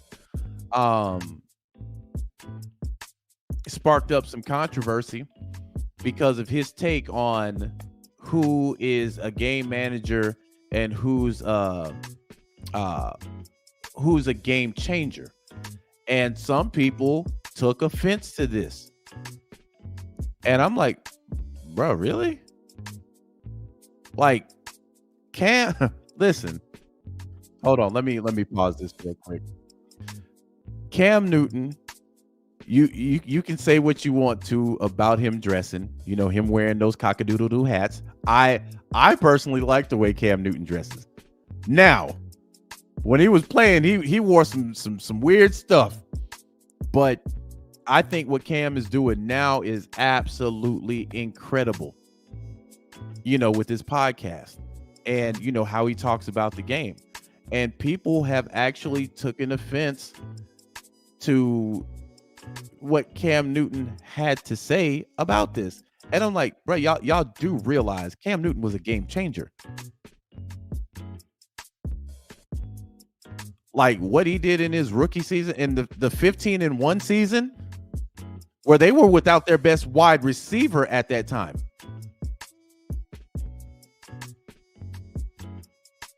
The only team to beat that team that year was us.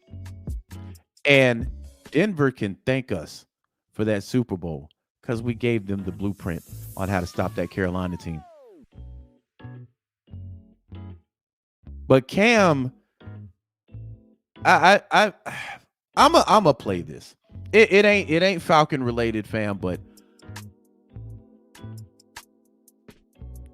one of the issues I have about let me see, what was this that woman's name that came for Cam? Hold on.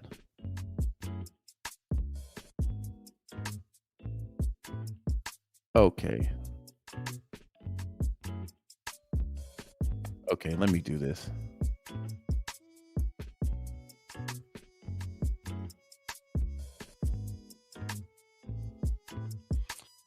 Give me a second, fam. I'm queuing things up here.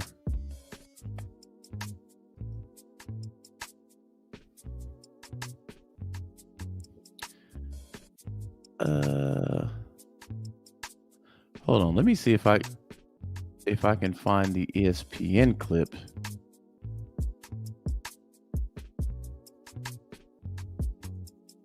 No, I'm gonna have to play this clip. Sometimes ESPN, man, they bury a clip. I hate that. Oh, actually, hold on.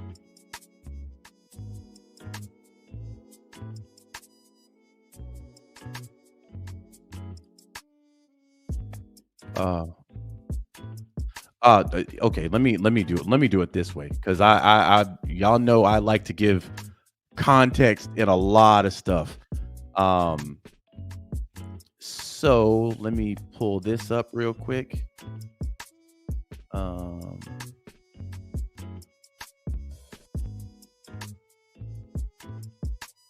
Okay. So we'll do this. All right, I'm gonna pause my music for this. Yeah, her name is Kimberly Martin. Mark says, "Hey Mark, why'd they kick you off the show last night?" I think because you was cooking. Yeah, man, it's their platform. They can do whatever they want to. I don't take none of that stuff personal. All right, so let me do this real quick. And shout out to hold on, let me go back here. Shout out to Self Talk. This is where I'm getting this clip from. But what we're going to do is break down what Cam Newton said, because this does go in concert with Desmond Ridder, and then how he gets critiqued. Now, first of all, let's talk about what Cam got on. Would I ever wear this? No, I wouldn't. But I think at this point, we've gotten so used to how Cam dresses. It doesn't even, when I saw this, the crazy part about it, I didn't even look at it and say, what the fuck does he got on? We just used to this at this point, right? But let's see what he's saying. If we're going to really call a spade, there's a difference between managers of the game and difference makers of a game. Like, give me a break. I'm just so, like, honestly, like, move past the outfit for a second. He literally said in the year of 2023, where it's all about NFL backups, where's Cam? Not on an NFL roster, right? So he's talking about all these NFL game managers. He sounds like the people literally tweeting at me from their basement, like, get back in the like, it's like you are. Now, see, let me pause this. I don't like dudes like this. She should have got G-checked right there on the spot. Cam has already came out and said that he's not signing for peanuts. So he said he was offered a deal to be a backup, and he was like, man, what am I do with that money? So Cam's already stated the reason why he hasn't signed any contract to be a backup, because they're not willing to pay him. So he's talked about how he has to get up, train, stay in shape, take the hits, do all this stuff. You're going to pay me. And we're talking about a former MVP. We're talking about a guy that went to the Super Bowl. We're talking about a game changer. Or at home watching me. Like just turn the TV off. Probably like, in the kitchen. Like it just sounds so foolish. And see the dudes just sitting there, haha, and kikiing. He's probably tweeting from the kitchen. Bruh, first of all, I don't even know who the fuck this dude is. Probably in the kitchen. The dude that, I don't know who the fuck this is. Like, the only one that really, and I mean, I'm only rocking with Jeff Saturday here. But for somebody to criticize him like he wasn't a game changer, this guy can talk. That's just like when Tom Brady can say, hey, the quarterbacks, and he came out and said something today about the quarterbacks not being developed. Earlier this year, he said, I see a lot of mediocre play in the NFL. And Tom Brady is probably the best game manager of all time. He's had some game-changing moments. And he's still the GOAT. I'm not arguing that. He's still the GOAT. You can't argue titles. You can't argue numbers. You can't argue longevity. But Tom Brady is the equivalent of a game manager, bro, who's had some great game-changing moments. When you're talking about game changer, you can put this guy on the roster, not add anything really, and you still have a possibility of winning. Aaron Rodgers is a game changer. Joe Burrow, Patrick Mahomes, Dak Prescott. After Sunday, yeah, bro, it gave Cam's comments credence. But to hear somebody like this, Cam, you sound like one of the guys tweet from his basement. Please look at how he's dressed. Are y'all gonna take that guy serious because of the way he dressed? Yes. Because when he was down here, he was busting ass. On top of his collegiate career. Listen.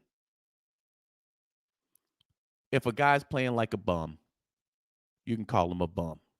Jordan Poole in the NBA is playing like a bum. So you won't get no kickback on this. But this guy's career has been over. On top of the fact that he dealt with injuries. Man, there was a time where people didn't even want to tackle Cam Newton. He had the Superman. He had the but she's in her feelings because of his opinion on the state of quarterbacks today.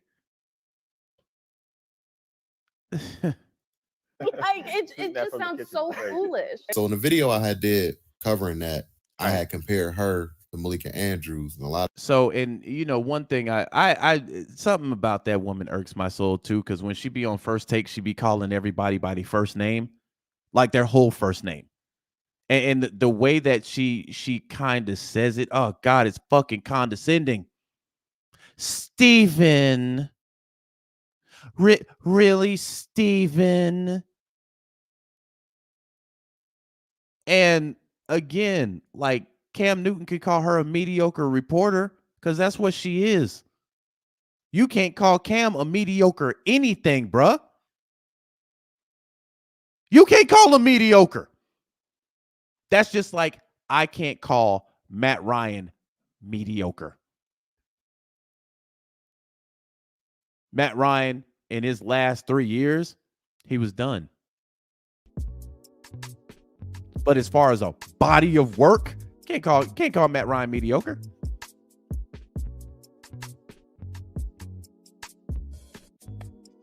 MVP, went to the Super Bowl.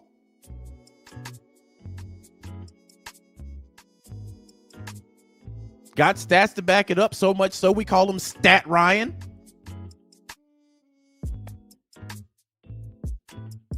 Matt deserves all the love he gets from the A now. After the Civil War was over with between Falcons fans and the Ryanites, we all came together and said, hey, Matt, thank you. Thank you for the years that you put in. But as a body of work, we can't say Matt Ryan's career was mediocre. Just like we can't say Cam Newton's career is me. And she got that work from Ryan Clark. Now, I ain't like the fact that Ryan Clark didn't put her name on it because he should have.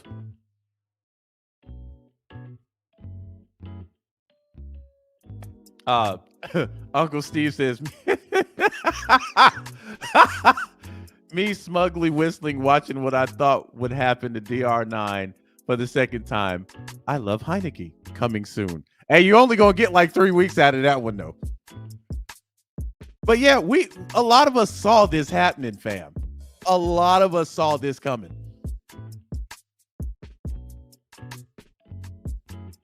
But I'm going to give respect to some of the guys that were diehard on the Ridder fan, the Ridder fan train, that cop to it yesterday. I'm gonna give Mike credit.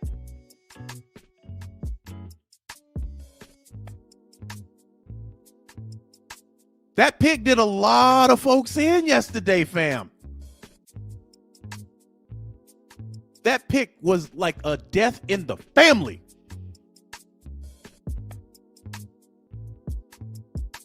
People saw that pick and, oh Lord, no, why? It was like a death in the family, bro.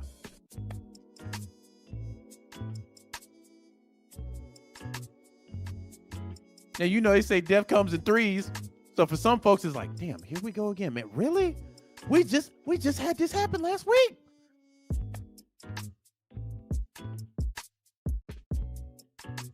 Dante dead? Man, Lil Rambo just got shot the other week, man. This is what Desmond Ridder picks have become. Deaths in the family. They come in threes, and they come in and you was just sitting there chilling, hanging with your family. Hello? Hey, what's up, dog? You sitting down?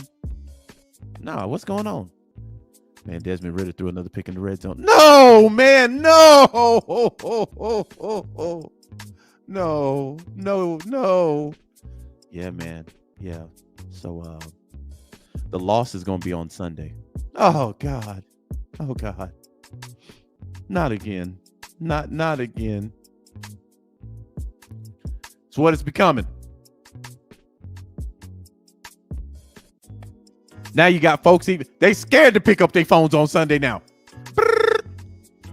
You have reached the number of 770.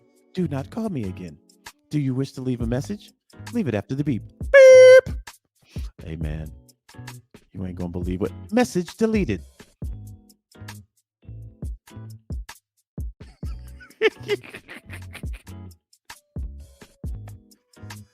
Bro, it's getting bad. But we no longer have to deal with it. The Ridder era is officially over. It only lasted for a season. I can't even, honestly, a full season? If you include the last 4 games of last season? And it's already over. Now, I don't think this came from the top.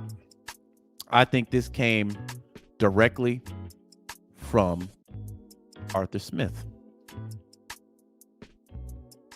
Because we showed Sunday how disgusted Arthur Smith was when he was asked a question about Desmond Ridder. His body language, it couldn't hide it.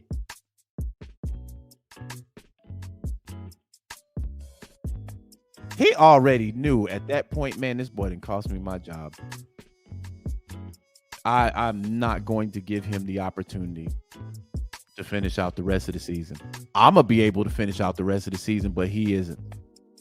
But it all falls on Arthur Smith's hands. This is what happens when you gamble like that.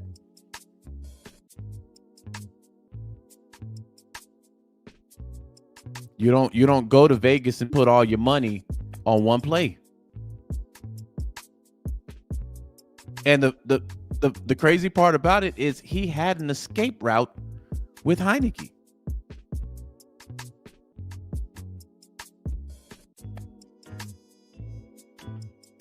And he still went back to the boy. Full confidence. So it is what it is, fam. But we got 3 more weeks to endure this. 3.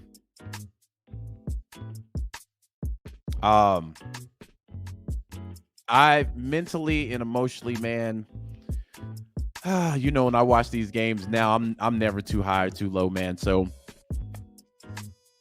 Sunday is going to be interesting to watch. I'm just looking at energy. Does this offense pick up with Taylor Heineke behind center? Like they picked up in the game that he came in at the half. They picked up. You can tell the energy was there. So hopefully we get a little bit of that back. Defense continues to play lights out. Anybody that's, you know, giving the defense hell, shame on you. Shame. Y'all been begging for a top 10. Y'all been begging for it. Now that you get it, cats all in their feelings, all in their house, standing up. You can't ask me no question. What about the defense? See, your problem, you want to point the finger at everybody else, but you don't want to talk about the defense. Defense only gave up 9, but that ain't the point. The point is they allowed the Carolina Panthers to go 97 yards down the field. They allowed that. What they allowed for the first three quarters. What the offense do? Don't worry about that. All right, man. I got you.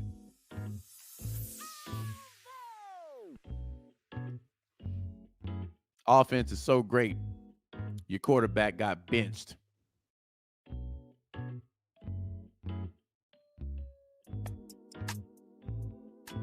Oh, before I get out of here, let me touch on this. Let me move this over here. So, y'all know I do my research. I asked about Trevor Lawrence. Couple of guys, well, all 3 of them. Yeah, man, they've been talking about it. Trevor Lawrence. In Jacksonville. Now I got folks down in Jacksonville. They ain't heard shit. But I told them to show me the link. Who's saying this? The Jacksonville media? Who in the Jacksonville media? Everybody in the Jacksonville media? Can't find that. So Mike provided a link. Let me see if I can find it. I'm gonna do a couple of things. So he provided a link for Barstool, right? And he said that Barstool was a reputable place. First off, Barstool is a blog site. So you do with that what you will. And I stayed up late last night, so I had a lot of time to really put in some research on this. We put in some research on it when it happened. Even did it on live. We could not find it on Google at all. But I'm trying to hold on. Let me do it this way. I'm trying to find the exact link that he put up. Okay, so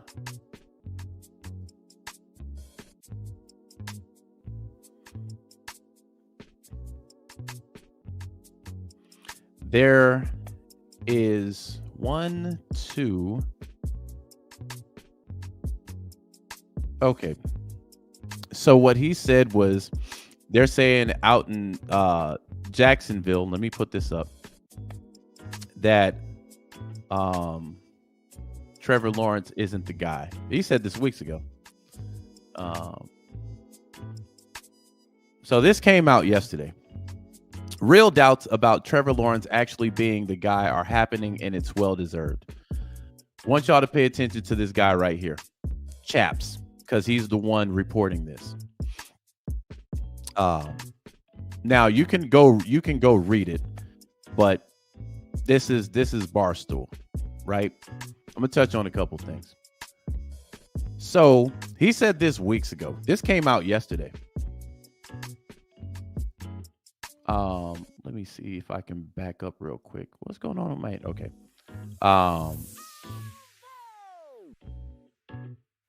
So there was another one that he made. Okay, this is the same. This is the reputable source he's talking about. Same guy. Trevor Lawrence acts like a scared little puss when it matters most again. Now, have y'all ever heard the New York Times with a headline like that? And this is the guy, this is their source,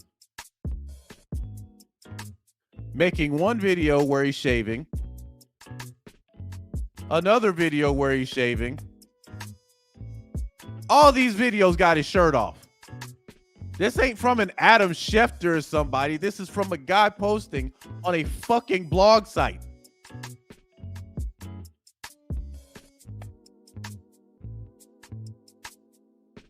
This is their source. Trevor Lawrence acts like a scared little puss when it matters. Now, if you were working for any reputable source or any reputable place, there's no way that is the headline. And they're definitely not going to allow you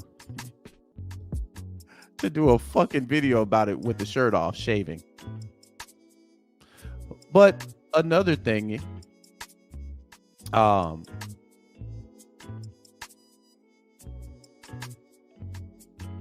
well, same source.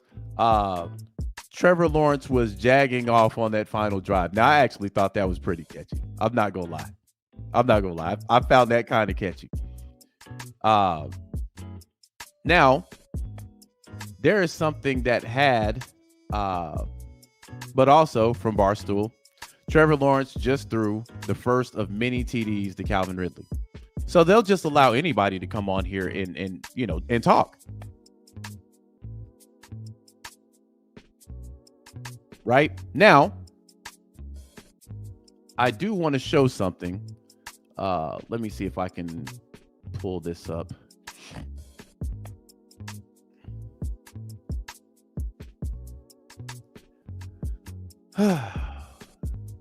Now, this comes from the New York Post, a reputable source.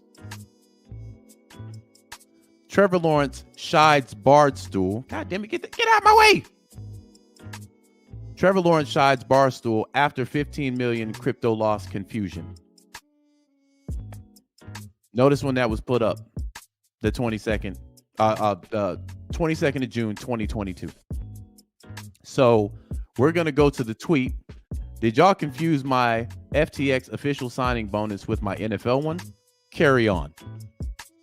So Trevor Lawrence is basically saying fake news, fake news, fake news. So here's an interesting thing.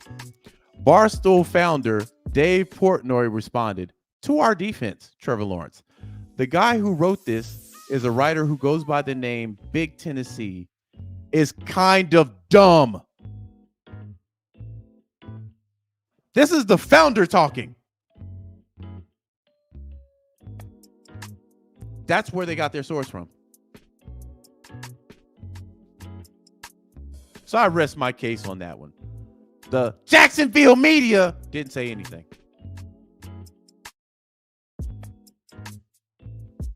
We can't find nothing from the Jacksonville media. That's why I ask straightforward questions. Who in the Jacksonville media? Now, kudos to Mike providing that link, but I don't think he knew what Barstool was. And honestly, I don't think he even looked at the videos. I watched them. That's just a fan.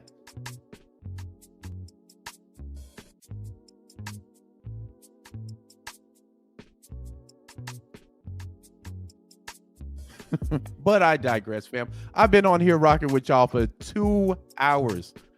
Y'all ain't seeing me till Sunday. Y'all ain't seeing me till Sunday, bro. Period. I don't care what happens.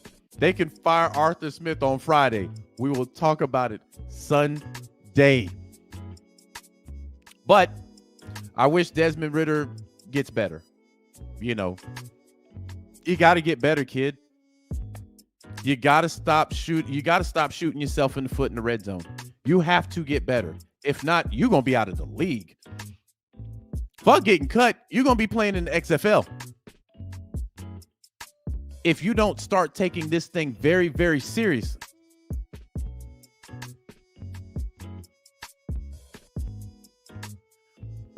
You got folks saying Ridder will bounce back and overcome this. He's not a pro quarterback, folks.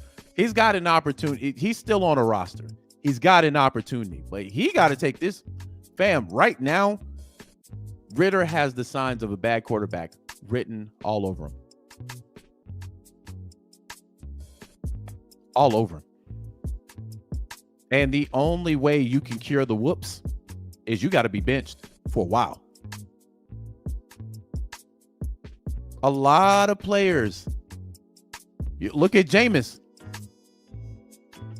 Jameis has been diagnosed with the whoops for a while now.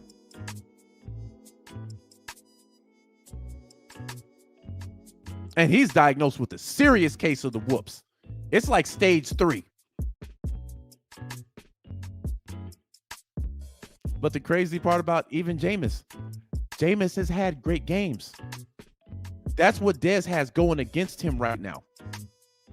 He has yet to have a great game where you can look at that game and say, yep, you know what? That's it.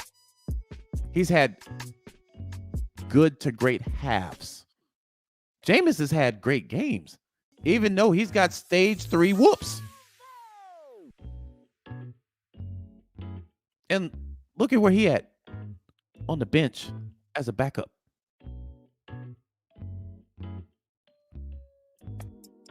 Another guy I like, Ryan Fitzpatrick. They used to call this man Fitz Magic. He had stage 2 whoops. Ryan had great games, but then there were games where the whoops was out in full effect, full bloom. Right now, Dez is in the early stages of stage 2 whoops. It's curable because he's young.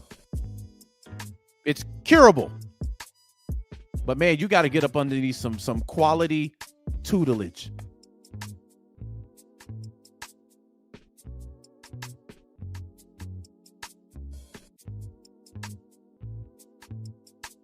But that's it, fam. Again, appreciate the convo I had on Mad Mike last night. I tell people, man, ain't no love lost. I told them in the comments, y'all gonna get this work though.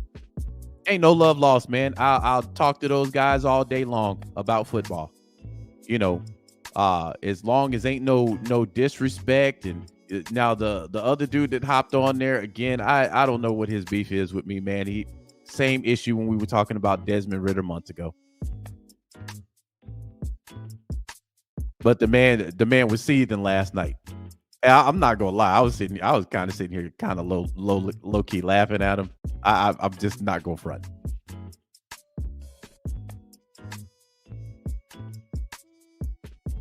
But shout out to them, man. Shout out to K Styles. They had a couple other guys come on there afterwards. I forget the one dude that came on a little later that was spitting just pure game. I'm like, man, I'm sitting here basically saying the same shit that he said. But I saw him on one of Smitty's shows. Yeah, Armani. I saw him on one of Smitty's shows, and he was, talking premium game there. Shout out to Smitty. Shout out to Steve. Shout out to Big Low, man. Look, Big Low is trying to get a deal last night, bro. And Big Low had me rolling, my guy. So I hold on. Let me see this real quick.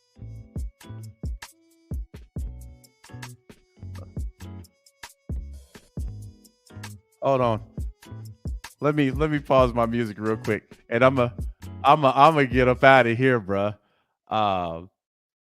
Let me do this real quick. Oh God, this was funny. Your boy Big Low was on there trying to get a deal on Soul Glow Records, bruh.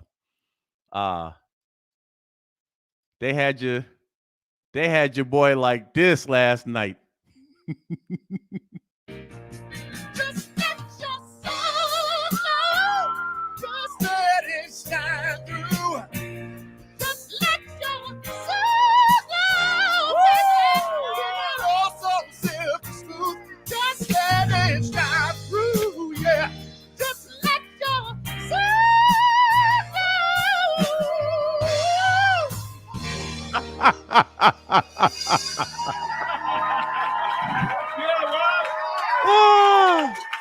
And on that note, fam, I am gone. Y'all have yourselves a great rest of the week. We will come back Sunday and chop up good game, man.